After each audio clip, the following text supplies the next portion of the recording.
परळी नगर परिषद परळी वैजनाथ नगर परिषदमधील दुसऱ्या टप्प्यातलं मतदान आज 5:30 वाजता पूर्ण झालं। 7 वाजता परळी नगर परिषदमध्ये पूर्ण मतदान मतपेट्या परळी नगर परिषदेमध्ये आल्या होत्या, पण 1-1.5 तास त्या मतपेट्या जमा केल्या नाहीत, कारण त्यांना भत्ता न दिल्यामुळं ते ठिय्या आंदोलनाला बसले होते सगळे कर्मचारी।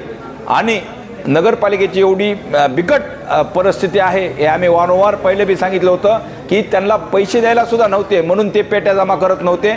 आम्ही स्वतः मध्यस्थी करून त्यांना पैसे देण्यासाठी किंवा काय त्यांचा आहे दोन्ही ह्याच्यामधला प्रॉब्लेम मुख्याधिकारी परळी नगर परिषद आणि लाटकर साहेब जे की इलेक्शन कमिशनर इलेक्शन ड्युटीवर आहेत, ते सगळ्यांना आम्ही मध्यस्थी करून 2 तासानंतर पेट्या जमा झाल्या। ह्याच्यात हेच सिद्ध होतं की परळीमध्ये आम्ही वारंवार सांगत होतो की परळीमध्ये भ्रष्टाचार झालेला आहे, 1 रुपयासुद्धा शिल्लक ठेवलेला नाही आहे। हेच आता ह्या गोष्टीहून सिद्ध झालेलं आहे आणि कर्मचाऱ्यांनी आता काहीतरी कुठून तरी पैसे हे करून आम्ही तुम्हाला पैसे देऊ असं आश्वासन केल्यानंतर परळीतल्या मतपेट्या स्ट्रॉंग रूममध्ये जमा केल्या।